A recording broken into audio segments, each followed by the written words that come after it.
Hello everyone, today we're going to do a slightly different video. We're going to talk about calculator design and what it can really teach you about good product design. Now here at Slant 3D, we're a mass production company, and one of the benefits of that is that we get to see products come, and more importantly, products go. We get a huge amount of data around what is successful and what doesn't. I historically used to work in a product design firm, and I was able to be intimately involved with about 200 different products. And even today within the company as it is, we continue to create new products in the form of software and weekly products on these videos where we have to make design decisions. And normally what we do is we actually create these types of videos for internal use, for training our team. But this video was requiring so much structure and so much effort that we decided to just make it a published video on the channel. So even though it's not really 3D printing, I think it's still really useful in the context of creating products and how to optimize for manufacturing, how to design, and all the rest of it. So with all of that preface, let's go into what makes a product. Now, these are very fundamental things, these are very obvious things, but very often they're not stated as checkboxes at the beginning of the product. Many people think product is some stroke of inspiration and you solve a problem and it's amazing. But that's not a product, that is inspiration. That's the 1%. Now you have the other 99% of perspiration. Now, I have several fundamental rules about what makes a good product. Very first and foremost, the product has to have a function, and it has to function well. Does this product solve a problem for the customer? And does it do it in a very concise sort of way? And the only way to really know if a product is solving a problem for a customer is by understanding the customer. And this is where a lot of people screw up, because you think you're solving your problem, but that doesn't mean you're solving a customer problem. So any product, no matter what it is not actually a product unless it's functional. If it's not functional, then it's art. So we have to be really clear about that. Number two, the product tells the user how to use it without actually saying something. No one needs letters on a big red button that's flashing in the middle of the room. You can either want to run to push it or want to stay away and not push it at all. It implies what it's about. And if there's missiles all the way around the outer room, you kind of know what the button is for.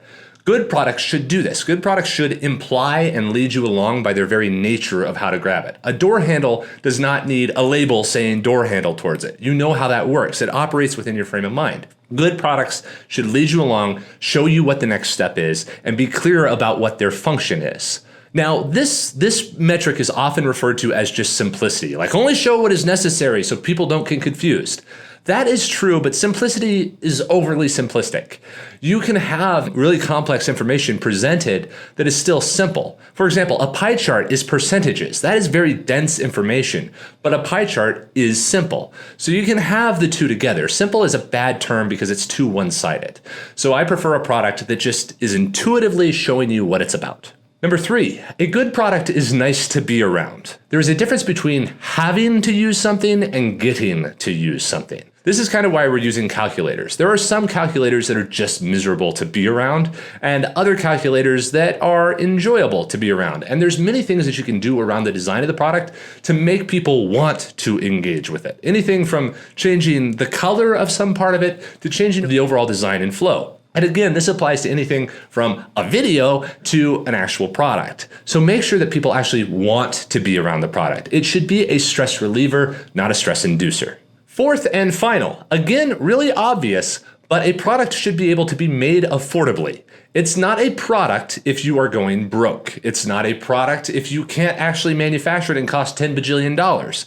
Unless you're trying to explicitly solve a problem for billionaires, that's not a good product. So a good product should be able to be made at a reasonable price that justifies its cost and be able to be made even cheaper.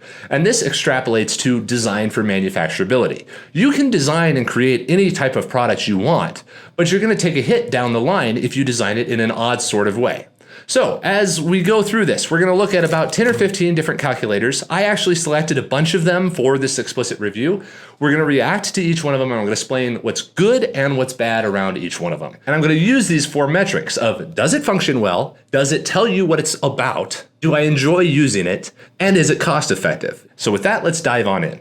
So the very first one we're going to look at is this pocket calculator from Casio. I would call this a very traditionalist calculator, a calculator that I had like in grade school. It's meant to fit in your pocket, be very portable, and it has all the features of a solar panel and then all kinds of buttons on it. Now, this is good. It solves the problem. It functions as intended and in fact better because now you don't ever have to change the batteries on it with the solar panel.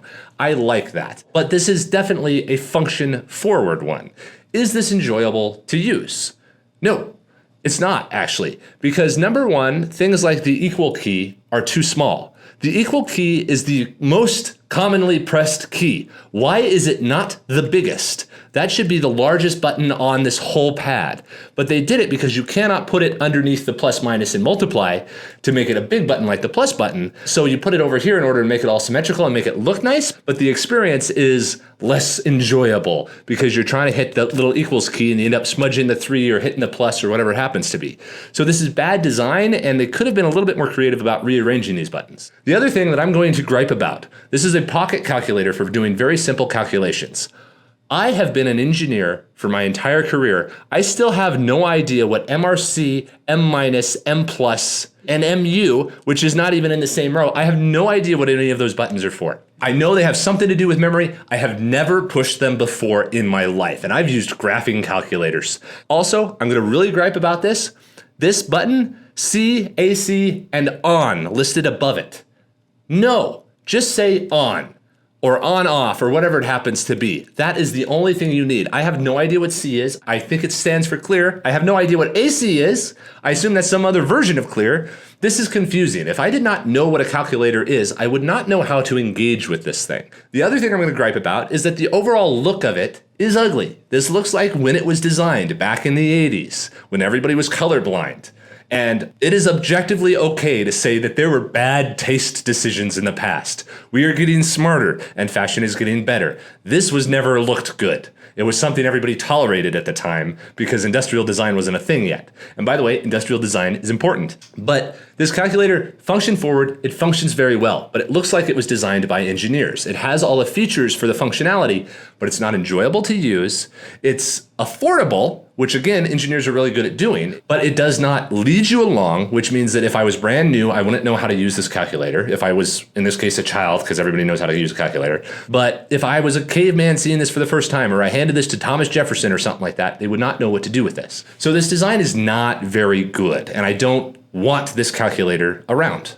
Calculator number 2 is randomly found on Amazon. It is a Deli TE122. This calculator, on first blush, actually looks really good. From a function standpoint, you have a solar panel down there. I never have to change the batteries on this. Should never have to do that with a modern calculator. All the buttons are clear and easy to find. It has the memory buttons on top, but at least the on button does not have 3 labels. It just says on and C for clear. That's sort of more intuitive than the Casio that we just had. And from a function standpoint, it is bent like this, so you can actually use it on a desk and see the screen. This is actually very good. Functionally, this is really good design. However, the downside of this is that now you have to have a ribbon band inside of there to connect the display to the main board, or you have to have a bent board, or you have to have 2 boards. That has just increased your cost pretty substantially from the single board Casio. This is one PCB inside of here, which is much simpler. This bent thing creates a lot of extra cost and a lot of extra design work to actually make work, because the bend right there actually complicates a bunch of stuff outside of just printing a bunch of circuits. But functionally, it's good. It leads me along all right, because at least the on-off is clear.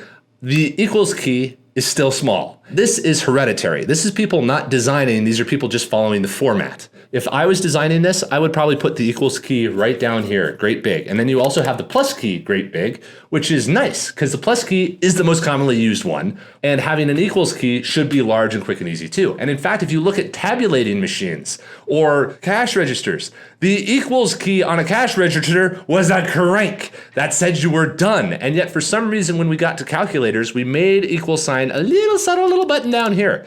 Make it big. The thing you want people to do every time should be the most prominent part of the user interface. And actually, there's a way of getting around this. They have both a 0 and a 00 down here. I kind of appreciate that to a certain degree, but they could have just had a single 0 and the decimal and then a double wide equals button, and that would have been okay too, and probably better, because 00 is not that hard because you double tap the 0. It's not a big motion to have 00 or 0. That's not ruining your life. And side note on the 00, if I was designing things from scratch, I would have that be a 000, because again, double tap is really quick and easy, but I can go thousands, millions, billions just by pressing 0 a couple times. So a 000 would be a better button on a calculator than a 00, where you go 100, 10,000, 1 million on through, and that's funky. Now, is this calculator nice to be around? Yes, it is. This is actually quite beautiful. I don't like the fact that the buttons don't contrast with the background, so it actually takes cognitive effort to decide where the buttons are and what's important. But this calculator is pretty. You can have this on your desk and it doesn't draw attention. It's not ugly, it's not garish, it's not 1980s boombox. It's kind of subtle and nice. This is elegant. It's okay. It's not terrible. I don't hate this. And the fact that it does have basic functionalities like solar panel, that's all great. But overall, this calculator is very good. All right, next calculator. This is, again, another generic brand. And this one, again, I want to give credits to the on button. The on button is prominent here. All the other ones have had it really subtle. Like even this one made it like a light gray, which is okay given the color coding. But I like that orange. This is the first thing you want to hit and the first thing to care about. The equal sign is huge and to the right. That's fantastic. The 0 key is huge and in the bottom. That's a little bit overdone, but I'm living with it and that's okay, because you're gonna press that fairly often. The keys do not contrast, which is not very good, so it doesn't really lead you along. If they were doing this right, they would have made the on button orange and the equals button orange. That would have been beautiful. But it is nice, it's more manufacturable, it's a single flat plate, and look what they did to have it raise. They made the bottom plate have a thickness. And now it's able to angle up. You're still able to use a flat PCB. This is a more cost-effective way of manufacturing a calculator than this, because this has 2 chips inside of it. This has only 1 chip inside of it, 1 board. But the downside of this is they could have, and they didn't, put a solar panel on it anywhere. So you have to trade out the button battery at some point. And I don't know about you, but button batteries are the most impossible to find ever. If a button battery device goes down, it's never going to turn on again, as far as I'm concerned. Because button batteries are not something you have in your cabinet, not something you remember to shop for, not something you put on your shopping list, and I have no idea what one size of button battery is from another. That is non-intuitive and terrible. This was so close to being almost perfect, but they needed to make that key orange, and they needed to give it a solar panel somewhere along here. There was room. They could have slightly squeezed or rescaled it to have a nice solar panel in there somewhere, and they missed it. But functionally, it's good. Does it lead you along? Yes, I'm going to give them credits for that there. It's manufacturable, and is it comfortable and enjoyable to use? Yes, it's not terrible. This is a reasonable product and actually quite an exceptional product. Mainly for that bulge, because that is subtle, elegant, and a good way of doing it. It also compensates for the thickness of the battery put inside of there. But if they were being smart and wanting to have a battery, they would have made that AAA. That way, it would have lasted forever and people would have had a spare battery around. But they made it a cell, a frickin' little button battery. The next calculator we have is an Amazon Basics, whatever it is. This thing is terrible. This is absolutely terrible. You have C and CE. Those are redundant buttons. I have no idea what CE is for. I think it's clear and remember whatever it was. Don't care, don't want it. Memory buttons there. Don't care, don't want them. Props for solar panel. But since this is an Amazon Basics product, you don't expect it to be amazing. It is bent. And not only is it bent, it also has a bulge on the back half. It's not even like a uniform one. Like this one is kind of like 2 identical symmetrical pieces that were sandwiches. This is 2 completely different pieces. The back does not follow the contours of the front at all. It's just got all this weirdness back here. The buttons themselves, if I'm gonna be a real reviewer, not very comfortable. Well, they're okay. They're a little clicky, they have good travel. You have square root, multiply divides right there, minus equals plus. The plus button could have gone right there. This could have been the equals button, and those could have been put on the inside, and the plus button and the equals button could have been put on the outside. This is a travesty. This is not intuitive. It is not fun to use. It confuses you all over the place. All the buttons are identical except for this random one inside of here. There's no color contrast.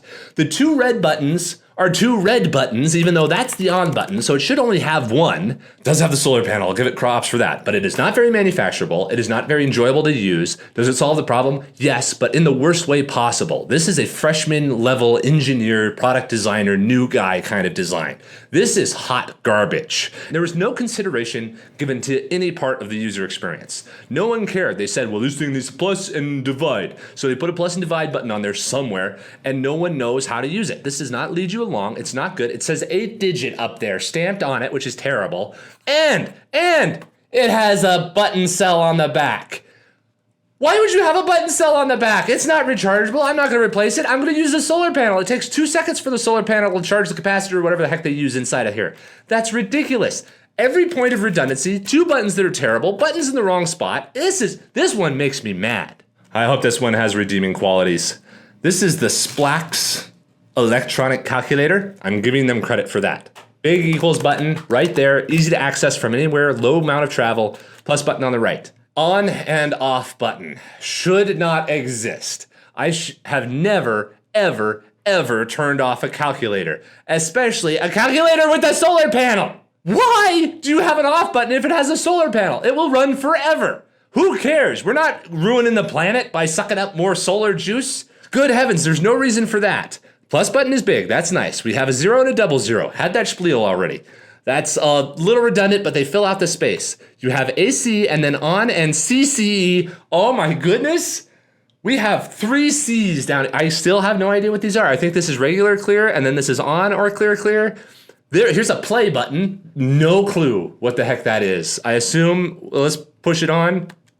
It doesn't beep or nothing, so I have no idea what that is supposed to do. I can't program this to do anything. And I'm not going to read the instructions. No product should ever require reading instructions. That is how you know if it's intuitive. If somebody has to open a book to figure out where the on button is, you done screwed up.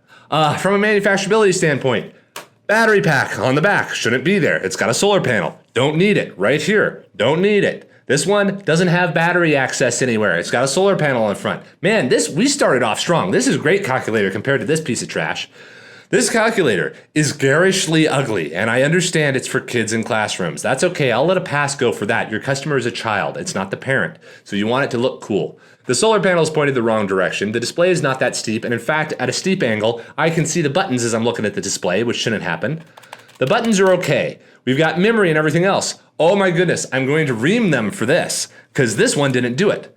This one had the square root, divide, minus, equals, multiply, all there, same size. Square root, itty bitty right there. Then you have divide, multiply, minus, add. I can kind of allow this because they made the plus button extra large, and square root is not used that often.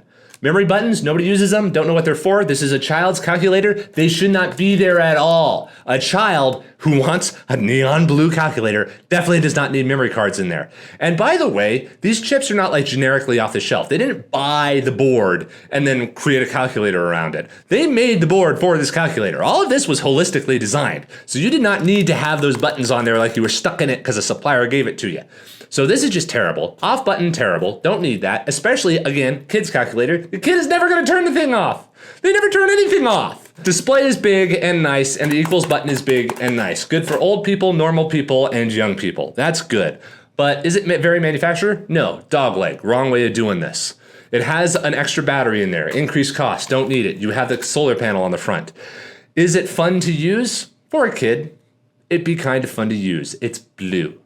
This one is still way better. Get this one in neon green. The kid would like it more. They can carry it around in their backpack easier, and their tiny hands can pick it up. I have enormous hands. I can barely hold this calculator. All right. Well, this one's trying to make a particular point, isn't it? Good news about this. That bend on the back is free. That is just plastic. It's still a single straight flat that the calculator is in, but you radically improved the enjoyment and the aesthetic of this calculator by doing that. So this is similar to the bump on the back of like this one. This bump is less elegant than this. I like this more because this shows an artistic intent, whereas this shows a functional intent that is well executed, but still a functional intent. There's some aesthetic things to discuss about this. I appreciate that the top and the bottom, you have this the bottom basically wraps around the top a little bit so that you get this beveling on the outside, which is really good design. So this was clearly a calculator that was designed. Is it functional? Solar panel, props to them. Solar panel is angled a little bit away, props to them. On-off key is not a different color. All the keys are the exact same color. All the keys are the exact same size. Since this was designed for art, I can give all the keys being the exact same size a pass because I understand the symmetry. I also understand having all the operators over here in a row. That looks good. The fact that it was designed for art, you should kill all those memory buttons. Nobody wants it. Nobody needs it. On-off button up there messes with your symmetry a little bit, so maybe there's an argument for that.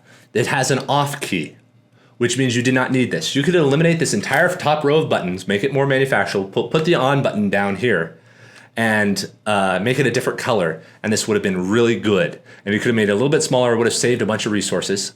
On the back, as far as manufacturability, there is no accessible battery panel. I like that. Solar panel, done. It's a little bit thick from what I would expect, and it has a bunch of screws. I would expect this thing to be something that is snapped together again. On the back, it has feet. I want to call some attention to this texturing. In the context of printing, that texturing is free to do with 3D printing, stupidly expensive to do with molding. So they paid kind of a premium to have their mold have this pattern imprinted on it. That's not a cheap decision, and I commend them for that. It looks good, and it improves the quality and the premiumness of the product. This was not a very expensive calculator. This was like 10, 12 bucks, but it looks nice. So as this calculator goes, is it functional? Yes, they don't egregiously go overboard with random play and GT buttons or whatever they are. So I would say it does its job minimally and well. And if you say that memory buttons are necessary, then okay, I'll let those pass. Does it tell you how to use it? Not really. It doesn't distract you or confuse you, so that's good. It doesn't have extraneous random stuff around here, so I'm gonna give it props for that. It doesn't lead you along by making buttons bigger or bringing attention to the usual operator like the equal sign, but it's okay. Is it nice to be around? Yes. From the texturing on the back to the beveling around the outer edge is to this actual design of this. And last of all, is it manufacturable and affordable? Yes, it is. Even though there are more things that could be done, as a whole, this is very well done. And I could make the argument that screws are easier to put in an assembly line than snaps, because snaps require finesse and force, whereas screws are able to self-center and direct themselves and don't require as much skill as snapping two halves could potentially require. And you don't have the part potentially be damaged because if a snap snaps off, that part is rejected. So even though I was a little bit gung-ho about snaps earlier, I can appreciate screws because they can potentially make assembly easier. Alrighty, last but not least, this was the most expensive and I think my favorite, and it's related to its sibling from earlier. So, this sibling did not have the keys contrast. This one does. The buttons are a different size. It has the bump on the back to angle it up in a reasonable way. It does not have a solar panel, so it's allowed to have a battery on the back. The battery should be AAA, so that a normal person can use it. They're using a D cell. It is an orange that is tasteful, but not ostentatious. Memory keys on there, and I'm also going to ding it because this multiply key is a different size from these other keys down here. But multiply and divide are fully separate operators from plus and minus. So it draws your attention to these main things. Add, subtract with this calculator down here. I'm going to give it credit for that. On AC, I'm going to let this go. I'm giving this one a lot of passes because I like it as orange. Shouldn't have on AC, but to know that that's a clearer button, it could just be C. The on button is small, it is orange. The equal key could have been orange, but I would imagine that if the designer of this was in the room with me right now, he would be like, that giant yellow button down there to match the on would mess up the symmetry of the whole look. Okay, I can get down with that. I would argue that white keys are not a good choice. This is a calculator, dirty fingers. They could have gone with something more subtle, like maybe a gray or something like that. But is it functional? Yes, this is functional. It has a play button up here and a GT button. I don't know what those are. Please somebody tell me what the heck those are and why they're so necessary and why we can't just delete all those and all the memory buttons and just have a single row up here. But is it functional? Yes, it's actually very functional because it leads you down here to just the plus and minus first. The equal key is large. The 0 key is large. Although I could make the argument that the 0 key could be small. You could have a decimal right here. Equals could be sideways and then the plus could be bigger right there. That might have pushed it over the edge. But it leads you. Do you want to add, subtract, numbers? Done, cool. Do you want to do special stuff? Done, cool. Now you can have that. Good display, angled up with a very manufacturable case, so it can be made affordably. Is it fun to be around? Yes, yes it is. In fact, of the ones that we've got right now, this could both equally appear on a desk as on in a kid's backpack. This one is too formal. This one is too playful. This one is tastefully done. The one thing that I would argue is that this one is too expensive. This is a $15 calculator. It should be cheaper than that. Now, calculators, hugely commoditized. As you can see, we went through 15 of them here or whatever it was. So if you want to create something unique and special, you got to make your money off of it.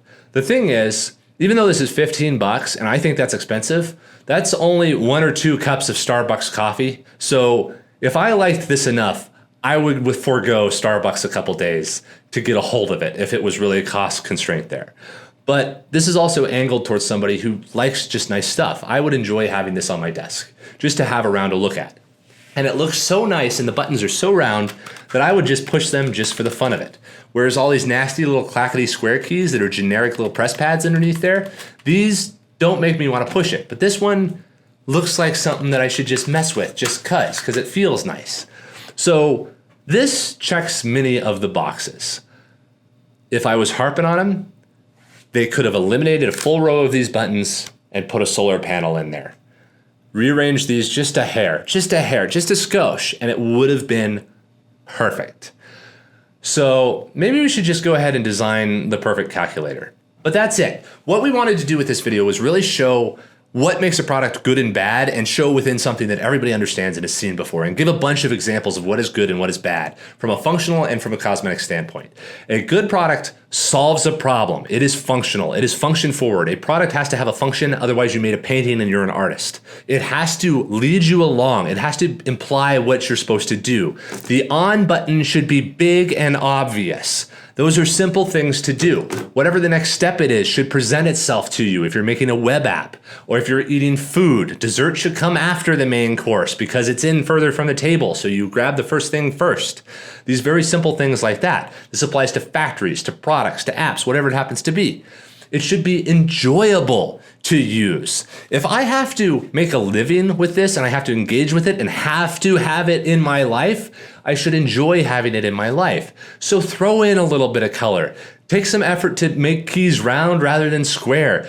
Don't use beige, gray, black, and nastiness. And if you are designing, don't be a moron. And then lastly, make sure you can actually make it affordable. These are the only ways you can create a successful product. You have to hit all 4 of these. If a product is not functional, it's not a real product, no one wants it. If it is not clear how to use, people will hate it immediately and forget it, and you won't have retention, and people won't continue to use it and tell their friends about it and see it around in their friends. People know about an Apple iPhone because everybody around them has an Apple iPhone. If a product is not nice to be around, people will not continue to use it. They'll get rid of it. And if the product is not affordable and cannot be made profitably, obviously it's not going to be made for very long, so you don't have an actual product. It has to be sustainable. So these are kind of the rules that we operate by whenever we're creating products inside of the company, and we wanted to kind of put them down on paper both for our team and for everybody else to understand how we think about products and what my opinion is around particular design decisions that people can have. Because quite frankly, changing the color of a button is not expensive. And in fact, making something better by putting a bump on the back rather than angling it so it's more manufacturable improves the product, makes it more beautiful, and create a lot better result. You do not have to do it the way you want to do it in order to get it done. There are many ways to skin a cat, and very often you can have all of your cake and eat it too. You don't have to stop halfway. you can get to where you want to be, so long as you're willing to play around with it long enough to get to what you need it to be.